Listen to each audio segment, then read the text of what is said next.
Hello everyone and welcome to Helix Cloud Games. My name is Richie and this is CloudQuest, a cloud gaming show where we take a deep dive into one particular topic. And this week we're talking about how Stadia has unintentionally helped PlayStation out. And joining me in this quest is none other than Mr. Chris. Hey everyone, hope you're all good. But before we get into it, make sure you subscribe to the channel if you haven't already and hit that bell icon for notifications when all of great shows go live, such as the Sounds of Stadia podcast. Every single Monday we talk about all the Stadia news coming to the clouds on YouTube and podcast services. Every single Tuesday we talk about what's going on in the world of PlayStation and also on podcast services on YouTube, and our live streams happening every Thursday unless I fall asleep. Unless you fall asleep. Not a lot will get done if you fall asleep. Last week I fell asleep and that's why I cancelled, because I woke up about 20 minutes before we're about to go live. No. Ever the professional. Professional. It was too warm. It's alright though, we're not going to fall asleep during this show because we've got a great topic.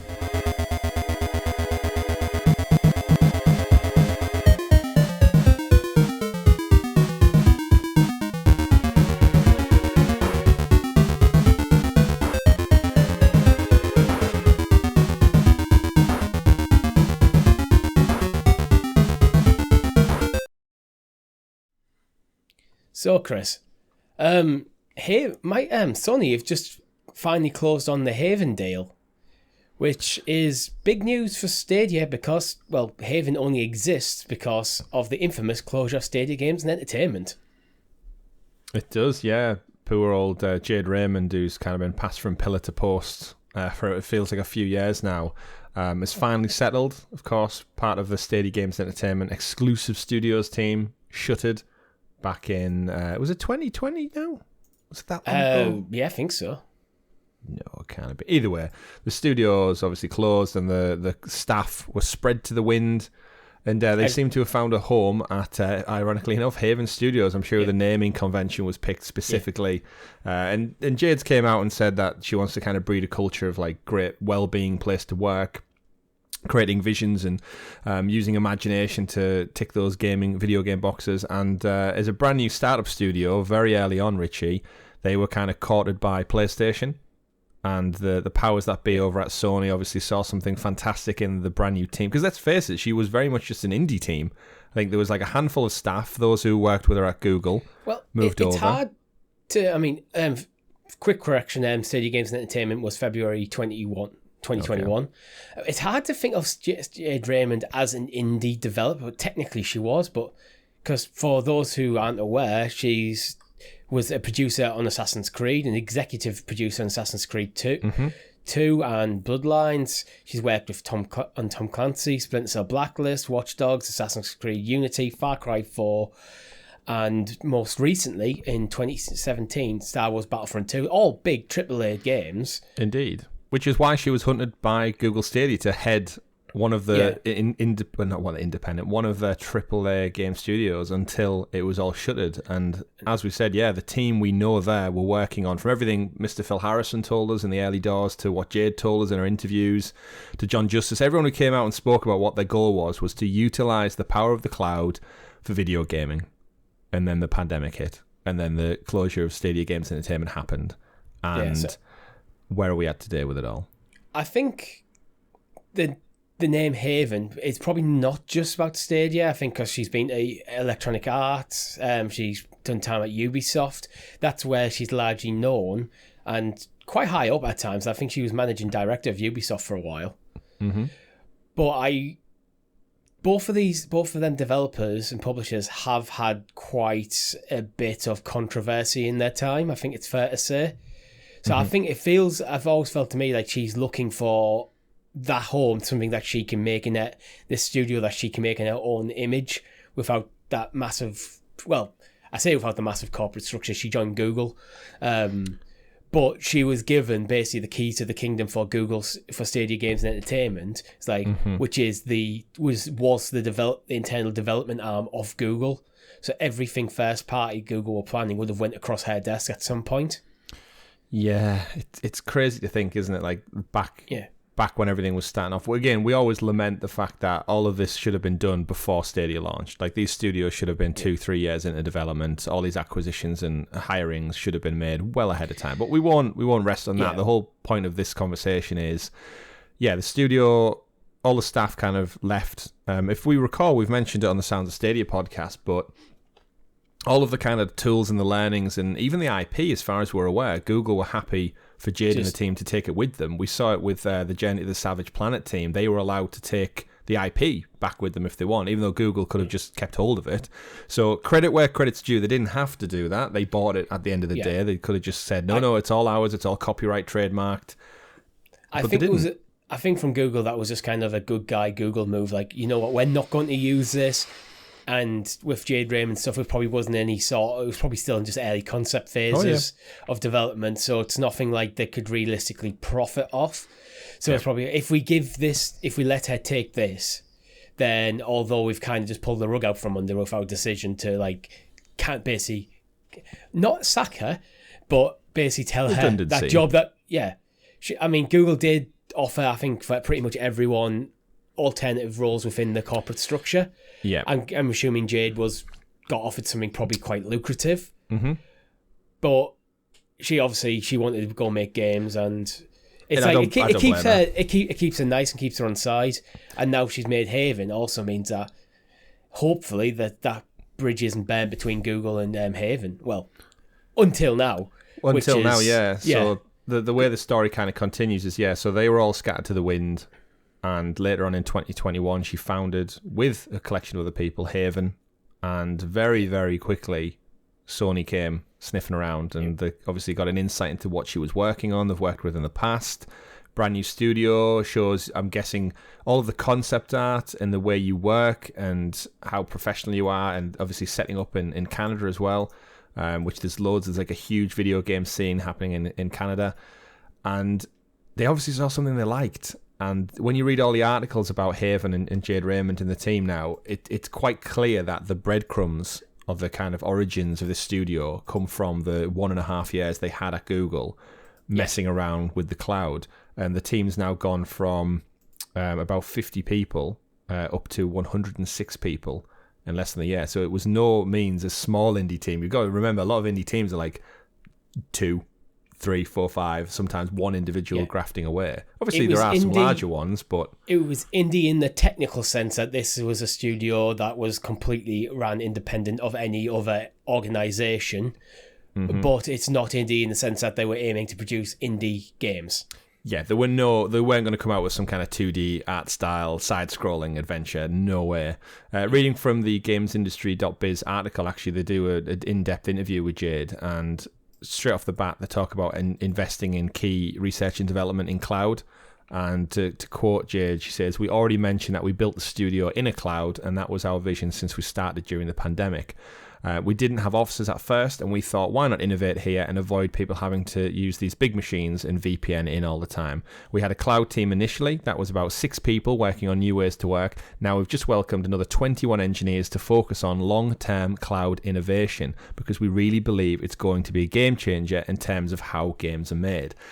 And that, you can't really read that sentence, Richie, without hearing the Stadia kind of through story, because it's obviously, when they say we just started on it, it's like, you didn't just start though, because you've been doing it for a year, using like with a behind the scenes peek into Google's cloud servers.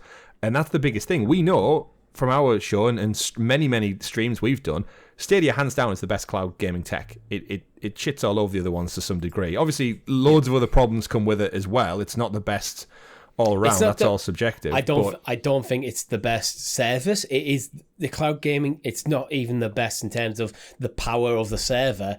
It's the bit that gets that what's rendered on the server to you and back is the best. It gets shit done. Yeah, it does. And they had 1.5 years to play with this realistically, and then they were just cut free.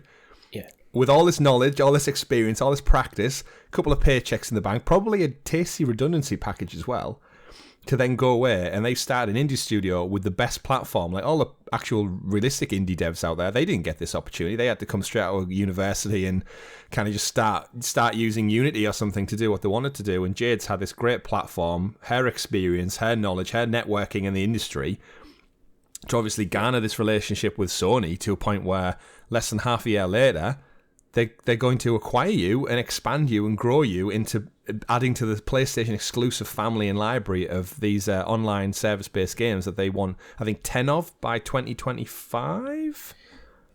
Yeah, something like that. Yeah, I'd be very surprised if, Haven Studios, Stadia Games and Entertainment closed down in February.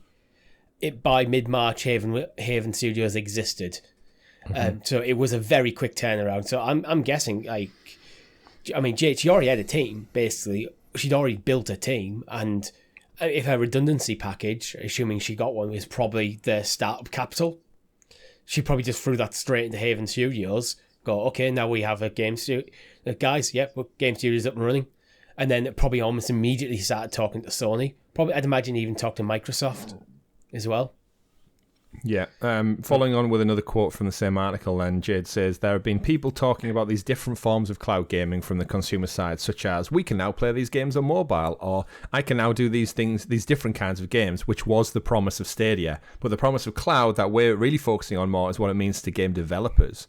So it does seem that there's a split between the working from home nature of things. We've seen all of the other games industry kind of get used to the pandemic and how flexible working and being able to do your day job from the comfort of your own home is bigger than ever, and I don't think it's going to go back. I think a lot of companies have embraced that now, and video gaming is no stranger to that. And here we are, where she's able to make a team where that flexible way of working is in there from day one rather than having to adapt and get used to it. Yeah, I'm not a game developer, so it's hard for me to say, but I can imagine game developers, especially those working on code or rendering a lot of things or any sort of stuff like that, will need powerful PCs to be able to handle it.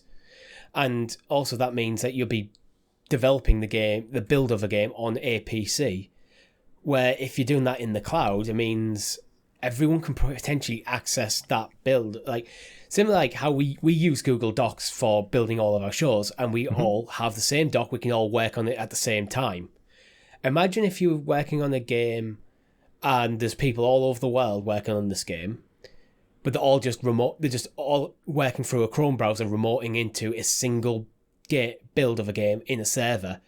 I could see that being a very interesting way of potentially modernizing how game development works. It also means that people are less likely to have to move, sometimes to different countries or cross countries, uproot their family because the project they're on is finished and now the next project is, I was in California, the next project's now in Montreal. Yeah, it's the wealth of experience you can bring in. It's not limited to location anymore, and that's happened across multiple businesses where you've got probably loads of fantastic artists, graphic designers, storyboard people, writers, script writers, even audio recordings. Let's face it, everyone's gone out and bought a microphone and a camera during lockdown as well. If you need to get stuff recorded for VO, it's all in there. And yeah, breaking down those barriers and your studio being focused on that from the very beginning sets you up in a very, very great position post-pandemic to just get on with it. You can do it from anywhere. Anyone, if there's an amazing graphic designer living in London right now, then yeah, he can work on a team that's based in Canada, because guess what? We can do everything virtually. And as you said, the Google Doc, the Google Drive is a great example of it's all shared. And we've actually seen Stadia at the Google for Games Summit talk about this and how developers can access different instances of their video game running in the cloud to a point where they can all work on multiple things at once, and it all just kind of updates in real time to the kind of the core version. And it saves on processing power, people not being able to do certain things because someone else is on the file right now, and you don't want to cross over it, get in each other's way, and it's all remedied because it's all powered in the cloud. It potentially saves a lot of money because buying, servers are expensive, but what's more expensive? 10 top-end development PCs or one server that does the same thing. Exactly. And that's the goal. And obviously Jade and PlayStation have seen some fantastic stuff where they've came and acquired them. We don't know how much they've acquired them for. I'm guessing it wasn't that much with them being so young of a team. They don't have the legacy of titles and back catalogue to come with them. They don't have any titles. Yeah, it was probably a case of we like what you do and we see what you're doing. It was probably a cheap acquisition for Sony to get a quality group of staff on board with that's very future focused based on the nature of the way they've came into existence. And also, it gives them a little peek behind the scenes of what Stadia are doing, because we know we've played PlayStation Now, or formerly PlayStation Now, PlayStation Plus. Doesn't run as well as Stadia. And having a little team that spent a year on the other side, pretty good place to be in from a competitive standpoint, because even though everything's, I'm sure, NDA'd and you're not allowed to talk about it, you know. Yeah. Am I right in saying I think Sony invested in Haven first and then have since bought them out? That is an interesting way to do it, because when I remember talking on probably Sounds of Stadia, when like Sony invested in them, like that thing, okay, you're putting some money in, you don't know how the studio is going to work, you don't know how the game's going to work, it's a completely new team, and it hasn't actually been a while since Jade Raymond's actually had a game out the door. I think the last game she was involved in was 2017. Mm-hmm. But now to outright going, you know what, we want this for ourselves entirely, it gets you kind of excited. It's like, okay, what are they working on? Yeah, she goes into later in the article, again, fantastic article, go check it out, gamesindustry.biz, talking about like the engines, and she says, our games have a lot more data, we're making an exclusive for PlayStation 5, and it is a live service game, so we have additional challenges. How do we make that type of game with that type of game delivery, but with PlayStation level graphics? So you're talking like what you would expect from a first party, but without the file size necessarily on the console, all while allowing for constant updates, building something that could be a living experience. And we know Call of Duty Warzone gets criticised so harshly that every time there's an update, the game's base is like 100 gig at the moment, and then every patch and update is another 10, 15, 20, and it takes time to download. Whereas if that was all powered by the cloud and just done in-game, rendered through the internet, then it saves time and pressure on your own device. She goes on to say, like, obviously, how do you do that without having thousands and thousands of people working in different ways? The initial studio is in the cloud, so we really focused on starting up, building the tools and the general things to get people working from home. And now the next step is to innovate in terms of modules, live service, and the engine needs, and how we can do those in a scalable way that enables us to have more rapidly evolving game and more productive people. That's the dream. Yeah, it all sounds good. I mean, I'm not huge on live service games, but it seems like they're doing something quite unique and to a scale we've not ever seen. And you mentioned the file size of Warzone. Like, if you can offload a lot of that to the cloud, it means, like, I remember when the Steam Deck came out, one of the things I was quite critical of the base entry level Steam Deck was you couldn't install Warzone on it because there literally wasn't the memory capacity there, and Warzone is one of the most played games at the moment, and a game I could totally see people wanting the Steam Deck to play when they're on the go. Yep. But if you could offload that to the cloud, and it's just a smaller install, suddenly things start to look a bit more interesting. Yeah, there's loads of caveats to all this, and I think the underlying thing is that Sony, they have cloud's up and running. Of course, they acquired Gaikai many years ago for a couple of million, and they're still obviously looking to research and develop. And part of this story is that Mark Cerny, who was the lead architect on the PlayStation 5, so if you love your PlayStation 5, you can thank that gentleman for it. He's now involved as well. So one of the main reasons they're investing so much in research and development in cloud is that Mark Cerny's got involved, and it's not just tied to the cloud, but also forward thinking. She's not able to say much now, but that obviously is one of the things that's been a big attractor for Haven and PlayStation to work together as a team. And Mark Cerny is kind of like a rock star, so to collaborate with him is really exciting. So that's the guy who's up on stage talking about the power of the SSD and PlayStation and why the PS5 is such a powerhouse. Yeah. He's now involved, so they've acquired them. They've got their lead architect of the PlayStation 5 console now involved, and it just goes to show you that something's going on at Haven, and they know about cloud. They're focusing on cloud, and we've known for some time, Richie, nearly 3 years now. We've been doing a podcast specifically about cloud gaming. We can see it; it's just not ready for the masses yet. And PlayStation obviously eyeing that future. Microsoft outright said that that Google and Amazon they see as a bigger competition in the gaming space than Sony going forward, and I think it largely is because of cloud. They see the future of gaming in the cloud Sony, I think, have very much woken up to this now recently. You look at how they've rejigged PlayStation Plus, for example, to work PlayStation Now into it. And one of the criticisms of that is you can't get PlayStation 5 games through the cloud. That might be a limitation of where they're currently at in terms of the streaming tech. That might be one of the things that Jade's talking about. This game, whatever they're working on, might be the first PlayStation 5 game that you can play through the cloud. Yep. And it wouldn't surprise me. Yeah. Which is probably why Mark Cerny's very hands-on with this. Yeah. He knows the PlayStation 5 architecture better than anyone. As someone who was literally brought in by Google to develop games designed to be run in the cloud, that seems like a very solid partnership to me.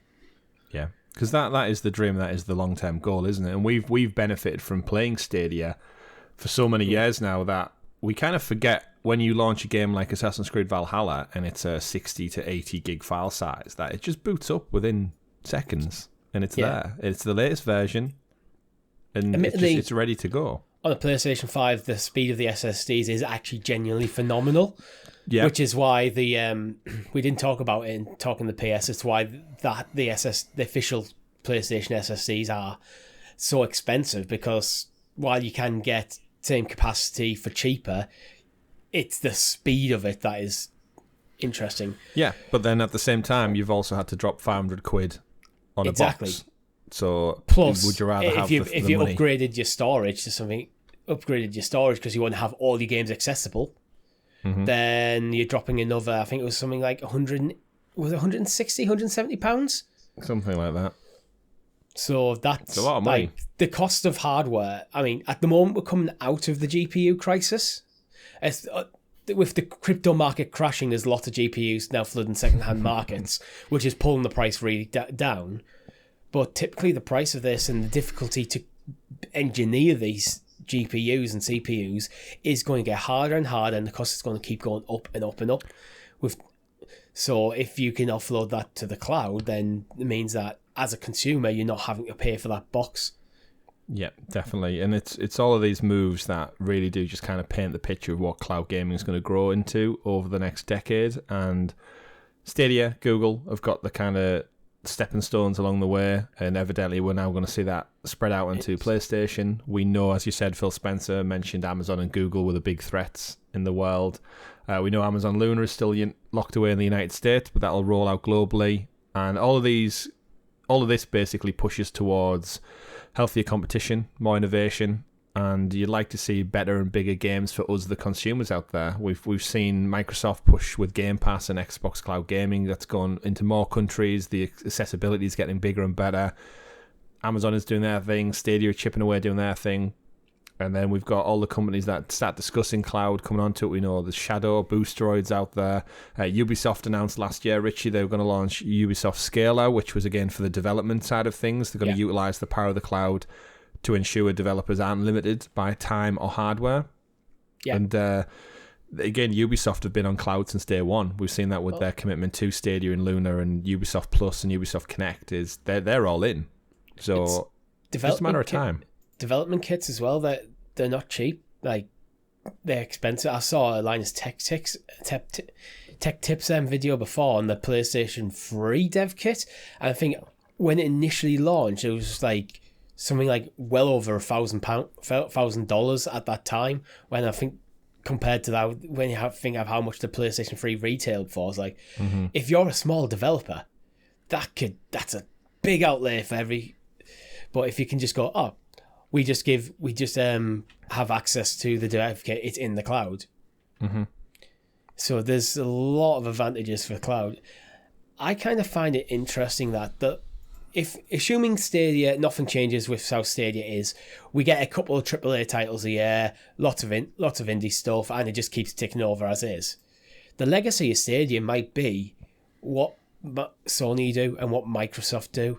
The legacy of Stadia is Haven. Like, potentially. Yeah, it's Haven, and it's also, we mentioned it on the Talking the PS show, or we will mention it depending on when you listen to this, but the Quarry developers, Supermassive Games, were just acquired, and of course they had that exclusive deal to to bring the Quarry to Stadia until the Stadia Games and Entertainment publishing label was shuttered, and then 2K picked up publishing rights, and we've seen the Quarry do great numbers last month when it released on multiple platforms. And that, my guess, would have always had crowd choice, crowd play to some degree incorporated, and that was always the promise of cloud gaming, is it's the accessibility to anyone and everyone regardless of what tech they've got, because all of the grunt work is done on the other end, and you don't need to have it in your house or in your lap whenever you're playing it. And yeah, you're totally right. I think a lot of the legacy early doors of what Stadia has been is it's pushed the industry to innovate on cloud and actually accept that it's a thing. And I don't know whether just we talk about it more now because we do multiple shows on it. Yeah, but we're not very good. We're not the normal gamer. Yeah, we're certainly not. But we're kind of, again, being tech enthusiasts and game enthusiasts, is we're on the kind of cutting edge of riding this wave of cloud gaming. And it's so early doors. And we've stressed it on many, many shows how it's in such its infancy. But every year, money goes up, investment goes up, and we're now starting to see things like Haven, like the Quarry developers, put out big titles, Ubisoft expanding, and it's only a matter of time. I think it's worth mentioning Kojima as well, because we know Kojima had talks with Google Stadia about doing something in the cloud. He's ultimately decided to go with Xbox. Don't know the details of why that he made that decision. I don't think we ever will. Sony might be looking at that and going, we didn't have the infrastructure to offer him. He's clearly got this vision of a game that he wants to make that can potentially only be done utilising cloud gaming. Yeah. Now, if Sony's architecture for the cloud gaming isn't up to scratch, then because Kojima and Sony feel like they go quite hand in hand. Mm-hmm. So Sony, Mark Cerny sat there looking at Kojima, now working on an exclusive title with Xbox in the cloud, going, that could have been us. Yeah, it's a good point, that. Yeah, Kojima have had that little discussion, and I do think in a perfect world we would have the Quarry as a Stadia exclusive. Yeah. Haven Studios would be maybe a year or two from putting out their first game, and Kojima's title will be on the horizon as well, a Hideo Kojima cloud game. And we lament it, but yeah, shuttering your own studios and spreading your technology insight to the wind is obviously going to be for the benefit of the entire games industry, it would appear. And it's an interesting future to see. Yeah, it ain't going away anytime soon. Well, yeah, I've got a feeling that Sony are going to, with Haven, they're going to go, okay, we need to look more into cloud, we need to push in that direction harder than we ever have. Haven is like the perfect studio because they've got no legacy, there's no baggage there, they can just, it's not like we're going to use Naughty Dog to make the next Uncharted game and it's going to be a cloud only experience. That could have a lot of people get their backs up about that. Haven is like, yeah, we are a cloud gaming studio, we are now a Microsoft, we're now a Sony first party studio. What you get from from us is going to be a cloud gaming experience. It's going to be this big multiplayer live service game.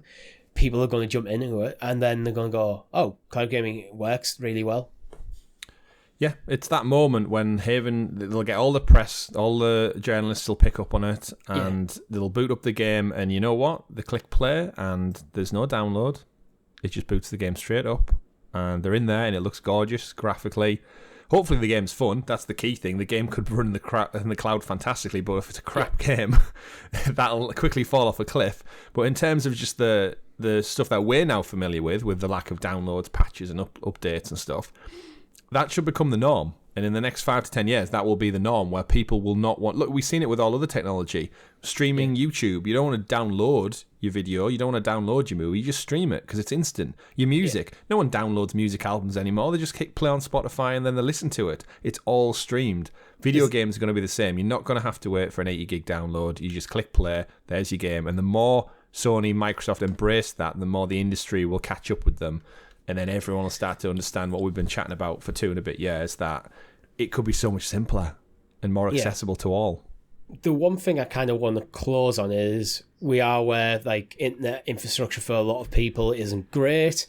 People have things like data caps, but this is stuff that the internet service provider industry needs to improve on. And I think as other industries push further and further into cloud, they are going to have to adapt to that, Because let's say you're in a country where data caps for home internet is the norm. Mm-hmm.